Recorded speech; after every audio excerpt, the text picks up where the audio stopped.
இந்த சரவணன் என்பவர் வந்து ரீசெண்டாக எனக்கு வந்து பழக்கமானார். ஆசை வார்த்தைகளை கூறி 30 லட்சம் கிட்ட எங்கள் ஃபேமிலியை ஏமாற்றிருக்காங்க. ஒரு 3 மாதம் இஎம்ஐ அவங்க லேட் பண்ணி போட்டுனே இருந்தாங்க. இப்போ 2-3 மாதம் சுத்தமாக கிடையாது. வெளியில் இருக்கவங்க யாருமே கம்ப்ளைண்ட் கொடுக்க வரல. கம்ப்ளைண்ட் கொடுக்க வந்தீங்கன்னா வந்து கொலை மிரட்டல் விடுறது அந்த மாதிரி வேலைலாம் வந்து இது பண்ணிட்டு இருந்தாங்க. ஸோ இது வரைக்கும் யாரும் வரல. நான் எங்கள் வேப்பேரி தனியார் நிறுவனத்தில் வேலை செஞ்சிட்ருக்கேன். இந்த சரவணன் என்பவர் வந்து ரீசெண்டாக எனக்கு வந்து பழக்கமானார். ஸோ பழக்கமாகி கொஞ்ச நாளில் என்ன பண்ணார், அமௌண்ட்லாம் ஏதாச்சும் வேணுமான்னு கேட்டுட்டு ஆசை வார்த்தைகளை கூறி இந்த மாதிரி பணம் வேணுமான்ற கேட்டு லோன்லாம் எடுத்து தரேன் அப்படின்ற மாதிரி சொல்லி ஃபோரம் மால் விஜயமால் கூப்பிட்டு போகிறாங்க. ஸோ நம்ம பேரில் வந்து லோன்லாம் ப்ராசஸ் ஆகிட்டு லோன்லாம் ப்ராசஸ் ஆனதுக்கப்புறம் இவர் அமௌண்ட்டு அந்த ப்ராடக்ட்லாம் வந்து இவர் மார்க்கெட்டில் சேல் பண்ணிவிட்டு கிட்டத்தட்ட ஒரு 3 லட்சம் 4 லட்சம் கிட்ட த்ரூ ஓடிபி மூலிமா பர்சனல் லோன் எல்லாமே எடுத்துடுறாரு.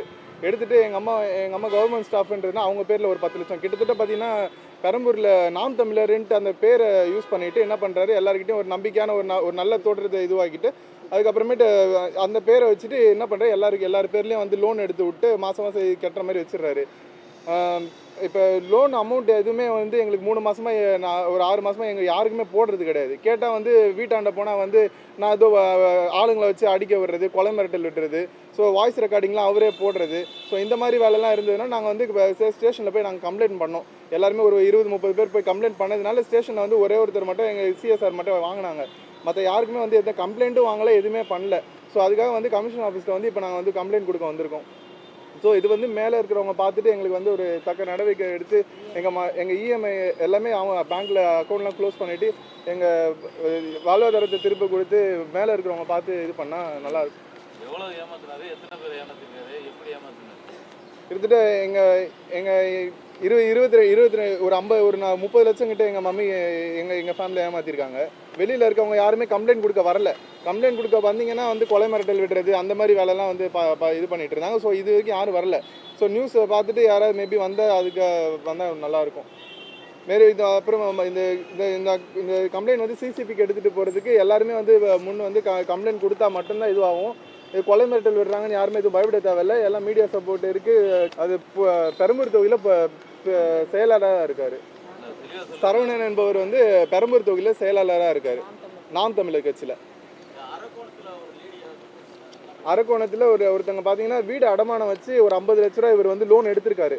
ஸோ அவங்க வந்து மனநல பாதிக்குமாயி அவங்க ப்ரெஷர் அதிகமாகி அவங்க ஹாஸ்பிட்டலில் சூசைட் அட்டன் பண்ணியிருக்காங்க. ஸோ இப்போ அவங்க ஹாஸ்பிட்டல் அட்மிட் ஆகிருக்காங்க. ஸோ இப்போ அடுத்தது வந்து அவங்க கேஸ் வந்து கமிஷன் ஆஃபீஸ் வந்து கொடுக்குறதா சொல்லிட்டு இருக்காங்க. எல்லாருக்கும் வீடை வச்சு லோன் பணம் தேவை இருக்குது சார். பணம் தேவை இருக்கும்போது லோன் எடுத்து தரேன் அப்படின்ற விஷயத்தில் அவங்க லோன் எடுத்து தராங்க. மற்றபடி லோன் சாங்ஷன் ஆகிட்டு லோன் எதுவுமே சாங்ஷன் ஆகலை, கேன்சல் ஆகிடுச்சுன்னு சொல்லிட்டு அதுக்கப்புறமேட்டு என்ன பண்ணுறாங்கன்னா எல்லாரையும் அனுப்பிச்சி விட்றாங்க. ஆனால் மாதம் இஎம்ஐ வந்து நம்ம பேரில் போயிட்டு இருக்கு. மாதம் பேங்க்காரங்க வந்து நம்மளை கேட்டுட்டு இருக்காங்க. ஸோ இது வந்து நம்ம போய் இவர்கிட்ட சரவணன்றதுக்கிட்ட கேட்டால் நீ உன் கஷ்டம்னு வந்த, உனக்கு வந்து லோன் சாங்ஷன் ஆகலை, இதுக்கு மேலே உனக்கு பணம் கேட்டால் என்கிட்ட இல்லை, என்கிட்ட எந்த பணமும் வரல அப்படின்ட்டு சொல்கிறாரு. கேட்டது வந்து இன்னும் வந்து பேசுனா நம்ம வந்து கொலை மிரட்டல் விடுற மாதிரி பார்க்குற, வீட்டில் ஒரு 10-15 நாயெல்லாம் வச்சு கடிக்க விடுற மாதிரி அந்த மாதிரி ரொம்ப இன்டீசெண்டாக பிஹேவ் பண்ணிட்டு இருக்காங்க. ஸோ இந்த கேஸ் வந்து பார்த்தீங்கன்னா கிட்டத்தட்ட 3 மாதம் 4 மாதம் ஸ்டேஷன்லேயே வந்து போச்சு. சிஎஸ்ஆர் வாங்கினதுக்கப்புறமா எந்த நடவடிக்கையும் ஸ்டேஷனில் எடுக்கல. ஸோ அது மேல்முறையீட்டு தான் வந்து நம்ம கமிஷன் ஆஃபீஸுக்கு இப்போ வந்திருக்கு. எங்கள் பேரில் லோன் எடுத்துருக்கு சார். என் பேரில் எனக்கு வந்து எலிஜிபிள் வந்து 3 லட்சம் ஆனதுனால எங்கள் 3 லட்சம், எங்கள் அம்மா பேருக்கு ஒரு 10 லட்சம் இருக்கிறதுனால எங்கள் அம்மாவுக்கு ஒரு 10 லட்சம் எடுத்திருக்காங்க. கிட்டத்தட்ட எல்லாருக்கும் பார்த்தீங்கன்னா ஒரு 3 லட்சம் 4 லட்சம் கிட்ட 3 லட்சம் இவரெலாம் பார்த்தீங்கன்னா ஆட்டோ ஓட்டுறாங்க. இவருக்கு என்ன எலிஜிபிள்னா 3 லட்சம் எலிஜிபிளாக இருக்குது. நான் ஆட்டோ ஓட்டினு இருக்கேன். அவங்க கஸ்டமர் 2-3 மாதம் அவங்களுக்கு ஆட்டோ ஓட்டின்னு இருந்தேன். ஆட்டோ ஓட்டினே ஒரு 10,000 ரூபா எனக்கு தேவைப்பட்டது. கடனாக 10,000 ரூபா கொடுங்க சார், நான் ஹெல்ப் பண்ணுங்க, அடுத்த மாதம் நான் கொடுத்துறேன்னா இன்னும் இப்படி வாப்பா நான் அவங்களுக்கு ப்ராசஸ் பண்ணி தரேன், நீயே கவலைப்படுறேன், நான் வாங்கி தரேன் சொல்லிட்டு 2 நாள் கழிச்சு வடபழனி கூட்டின்னு போனாங்க. கூட்டின்னு போயிட்டு கையெழுத்து வாங்கி ஒரு ஃபோட்டோ எடுத்தாங்க. அவங்களே ப்ராசஸ் பண்ணிக்கினாங்க எல்லாமே. எனக்கு ஒரு 2-3 நாளுக்கு அப்புறம் தான் எனக்கு தெரியும். பேங்க்லேருந்து ஃபோன் வரவே எனக்கு தெரிஞ்சது. நான் போய் அவங்கள போய் கேட்டேன், என்ன நான் இந்த மாதிரி வந்திருக்கேன்னா, இது ஃபார்மாலிட்டிவாக நான் பார்த்துக்கிறேன்ப்பா, அதெல்லாம் நீ கண்டுக்காதான்ட்டார். ஒரு 3 மாதம் இஎம்ஐ அவங்கள லேட் பண்ணி போட்டுனே இருந்தாங்க. இப்போ 2-3 மாதம் சுத்தமாக கிடையாது. ஒரு பொருள் கூட வாங்கலை. எங்கள் பேரில் எடுத்துருக்காரு. 3 லட்ச ரூபா சார். ஆமாம் 3 லட்சம் 5,000 ரூபா கம்மி. பஜாஜ் வண்டி தான் சார் கேட்டுக்கிறோம். மீதி 3 பேங்க் ப்ராசஸ் எனக்கு என்னன்னே தெரியாது. அந்த பேங்க் அக்கௌண்ட்டு என்ன நம்பர் கூட தெரியாது எதுவுமே. ஆனால் ஃபோன் பண்ணி அவங்க கேட்பாங்க. ஹெச்டிஎஃப்சி ஒன்று, ஐசிஐசிஐ ஒன்று, ஐடிஎஃப்சி ஒன்று, பஜாஜ். ஆமாம் சார். ஆமாம் ஆமாம். இப்போ அவங்க சொல்ல சார் நாங்கள் பார்த்துக்குறோம். நாங்கள் எழுதி 3 மாதம் கட்டின்னு இருந்தாங்க. இப்போ பிரேக் ஆகவே நாங்கள் பேன் கார்டு எடுத்து ஃபுல்லாக இது எடுத்தோம், ஸ்டேட்மெண்ட்டு எடுத்து அவ்வளோ அமௌண்ட் 3 லட்ச ரூபா வருது. 5000 ரூபா கம்மி 3 லட்ச ரூபா. 4 வங்கியில். ஆமாம். பஜாஜில் மட்டும் 18, ஹெச்டிஎஃப்சியில் 95, மீதி 2 பேங்க்கில் 45 செஞ்சு. ஆமாம் சார். ஒரு கையெழுத்து ஒரு ஃபோட்டோ எடுத்தாங்க சார்.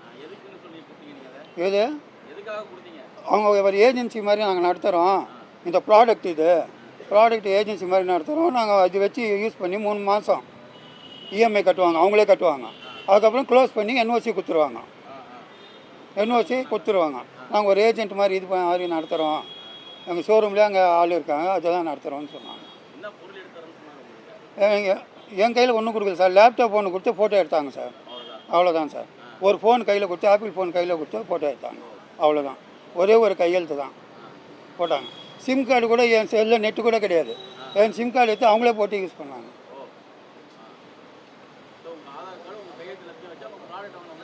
ஆமாம், எல்லாம் வாங்கிட்டாங்க சார்.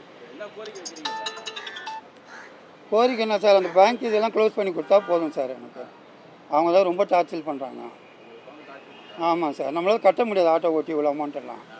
மாதம் 5000 ரூபாய் இஎம்ஐ வருது. அவர்கிட்ட 3 ஆட்டோ ஓட்டினிருக்கேன் சார். நான் ஒரு ரெகுலர் கஸ்டமர், ஆட்டோவில் போயினே இருப்பார். எனக்கு ஒரு 10000 ரூபாய் தேவைப்பட்டது ஒரு அர்ஜென்ட்டுக்கு. வண்டி ரிப்பேரும் வாங்கணும். 10000 ரூபாய் கேட்டேன். 10000 ரூபாய் கொடுங்க சார், நான் அடுத்த மாதம் கரெக்ட் பண்ணிடுறேன்னா. நீ ஏன்ப்பா கடன் வாங்குற, பார்த்துக்கலாம் வாப்பா, 2 நாளாக நான் கூட்டின்னு போய் வாங்கி தரேன் உனக்குன்னாரு. கூட்டின்னு போனாருங்க. பண்ணாலும் 10000 ரூபா கொடுத்தாரு. ஆமாம். இப்போ நான் இது ப்ராசஸ் எல்லாம் எனக்கு தெரியாது.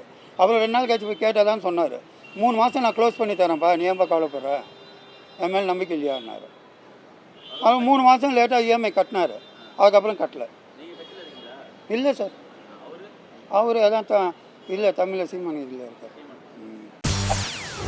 செய்திகளை உடனுக்குடன் தெரிந்து கொள்ள உடனே சப்ஸ்கிரைப் பண்ணுங்க.